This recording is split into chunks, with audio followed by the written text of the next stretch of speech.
मात्र मां को पाना, पहली बात तो पा कौन सका है आज तक, ये तो मां का चयन है। बस हमें लक्ष्य पर जाने के लिए सही मार्ग चुनना है। सही मार्ग कैसे आएगा?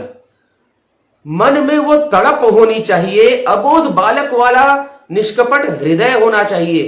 मां, मां, हमको मां चाहिए, मुझे मां चाहिए, मुझे मां के चरणों में जाना है, मैं मां के बिना नहीं रह सकता, बस मां चाहिए। मन में वो तड़प हो। मुझे ये बताते बताते मुझे वो समय याद आ गया जिस समय मैं स्वयं मां के लिए तड़पता था। मुझे ऐसा लगता था कि मां से यदि ना मिलूं, मां का दर्शन नहीं होगा तो ये देह, ये शरीर किस काम का? मां का ही उत्पन्न किया हुआ शरीर है और मां का ही दर्शन ना हो, मां के चरणों में ना जाए तो इस शरीर का क्या उद्देश्य, क्या लक्ष्य? खैर, मैं यहां थोड़ा भावुक हो गया। अपने उन दिनों की यादों में मैं चला गया जिन दिनों में मैं तड़प रहा था मां से मिलने के लिए, मां के चरणों में गिरने के लिए, मां के हाथों को अपने सर पर फिराने के लिए। मां ने मार्ग दिखाया, मुझे कोई अलग से कोई गुरु नहीं मिला क्योंकि मुझे पता ही नहीं था। कुछ यदि मैं कहूं तो मेरी पत्नी ने मुझे खींचा। मेरी पत्नी ने कहा कि मां का वास्तविक प्रेम पाना है तो मां के चरणों में जाइए। उस समय मुझे भी बस ऐसा लगता था कि ये तो कहने की बातें हैं, परंतु नहीं। जब हृदय में वो तड़प जागृत हुई, मां ने, मैं पहले आपको एक बात बता दूं, प्रारंभ पत्नी ने किया और उसके बाद मां ने स्वप्न में मुझे कुछ संदेश दिए। इसके बारे में भी मैं बताऊंगा आने वाले वीडियोस में। परंतु यह ध्यान रखिए, मां को पाने के लिए, मां का दर्शन पाने के लिए मन में, हृदय में वो तड़प होनी चाहिए। ऐसी तड़प हो, आप अपनी सांसों को बंद कर लीजिए, अपने नाक के दोनों छेद को हाथ से दबा लीजिए या फिर अपने सिर को पानी भरे बाल्टी में डाल लीजिए। कितनी देर आप रह सकते हैं? कुछ पल बाद, कुछ क्षणों बाद, कुछ मिनट बाद आप तड़पने लगेंगे। आपको उस समय मात्र एक ही चीज की आवश्यकता होगी, वो होगी सांस की। यदि आप सांस नहीं लेंगे तो आप नहीं बचेंगे। वो तड़प, जिस तरह से आपके हृदय में सांस पाने की तड़प होती है, वैसी तड़प होनी चाहिए मां के लिए, जैसे मुझे होती थी कि मां से अगर मैं ना मिला, मां के दर्शन ना हुए तो मेरा ये शरीर, मेरी ये देह किस काम की? इसका तो कोई महत्व ही नहीं है। और मेरी देह नहीं, मेरा शरीर नहीं, तो फिर मेरा जो परिवार है, मेरी पत्नी है, मेरे बच्चे हैं, उनका क्या? वो भी फिर तो इस घर में, मेरे घर में मैं ही हूं जो चलाने वाला, मां के कृपा से, मां के आदेश से, मां के आशीर्वाद से। तो मेरे परिवार को कौन चलाएगा?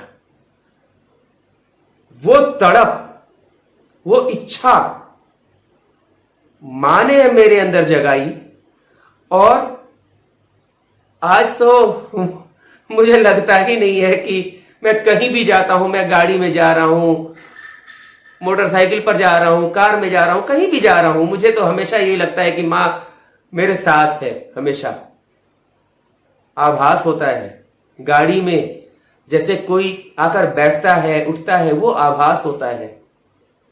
तो सबसे पहले तड़प जागृत कीजिए, एक अबोध बालक की तरह। जिस बालक के पास से उसकी मां कुछ देर के लिए दूर हो जाए तो उस बालक की क्या स्थिति होती है, वो तड़प होनी चाहिए। और अभी से मैं आपको जो मंत्र बता रहा हूं, उच्चारण मत कीजिएगा, पहले इसका अभ्यास कीजिएगा, क्योंकि उच्चारण आह्वान के रूप में यदि आप करते हैं, नहीं झेल पाएगा आपका शरीर, नहीं सह पाएगा आपका शरीर, गलत दिशा में जा सकते हैं आप। मां के इस मंत्र का, श्री नवाण मंत्र का लोग तो ऐसे चलते फिरते बोल जाते हैं, उसका कोई महत्व नहीं है। आह्वान के रूप में जब आप इस मंत्र का उच्चारण करेंगे तो आपके शरीर को उस योग्य होना आवश्यक है कि मां की ताप को, जिसमें प्रेम है मां का, उसको आप संभाल सकें। नवाण मंत्र का अभ्यास प्रारंभ कीजिए। धीरे धीरे मैं जैसे जैसे बताता जाऊंगा वैसे वैसे आपको आगे बढ़ना है। श्री नवाण मंत्र का ध्यान से उच्चारण होना चाहिए, उसमें अशुद्धि ना हो। सामान्य तौर पर जो लोग नवाण मंत्र का उच्चारण करते हैं, वास्तव में नवाण मंत्र मात्र इतना है, ऐम ह्रीम क्लीम चामुंडाए विच्चे। इसमें कई लोग ओम शब्द भी जोड़ते हैं, मैं भी जोड़ता हूं, क्योंकि मैं श्री नवाण मंत्र को दशाक्षरी मंत्र बनाकर जब उच्चारण करता हूं तो इसकी महिमा बढ़ जाती है, प्रभाव बढ़ जाता है। ओम एक ऐसा शाश्वत मंत्र है, शाश्वत शब्द है, जो महापिता का नाम तो है ही, और साथ में हर मंत्र के पहले यदि आप ओम का उच्चारण कर दें तो उस मंत्र का प्रभाव बढ़ जाएगा। तो मैं तो यही कहूंगा कि आप श्री नवाण मंत्र का उच्चारण दशाक्षरी मंत्र के रूप में ओम लगाकर करें तो अति उत्तम होगा, अशुद्धि ना हो। एक बार मैं पुनः बोल रहा हूं, ध्यान से सुनिए। ओम ऐम ह्रीम क्लीम चामुंडाए विच्चे। इस मंत्र का सही उच्चारण होना चाहिए। आगे मैं और बताता जाऊंगा, परंतु ध्यान रखिए हर चीज का एक समय होता है। हड़बड़ाना नहीं है, उतावलापन नहीं होना है। उतावला होने से, हड़बड़ाने से दिशा खराब भी हो सकती है, आप पथ भ्रष्ट भी हो सकते हैं। इसलिए ये ध्यान रखिए, जैसे जैसे मैं बताता जाऊंगा आप उस मार्ग पर चलेंगे। मां ने भी यदि आपको चुन रखा होगा तो वो दिन दूर नहीं जब मां के चरणों में आपका सिर होगा, मां के चरणों से लिपट कर आप अपने मन की भावना कह सकेंगे, मां का दर्शन पा सकेंगे, मां को अपने हाथों से भोग खिला सकेंगे। इसलिए चिंता नहीं करना है, बस सही मार्ग पर चलते रहना है। हृदय सच्चा होना चाहिए। कभी किसी के साथ छल कपट करने की बात हृदय में नहीं आनी चाहिए।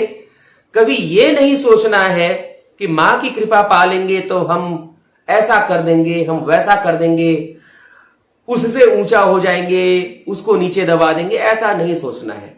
बस मां की कृपा पानी है, हर काम अच्छा होना है, यह ध्यान रखिए। आज के वीडियो में बस इतना ही। यह वीडियो बहुत लंबा हो गया है, बहुत सारे लोग तो पूरा वीडियो देखते भी नहीं है, इसलिए मैं प्रयास करूंगा आगे भी छोटे छोटे वीडियो बनाने का। परंतु जब मां बुलवाती है, मां बोलना चालू करवाती है, तो बस भावना में बातें निकलती चली जाती हैं। इसलिए आज मैं यहीं पर विराम लगाऊंगा। मां का आदेश जब होगा तो अगले वीडियो में पुनः एक और नई जानकारी के साथ आपसे फिर मिलूंगा।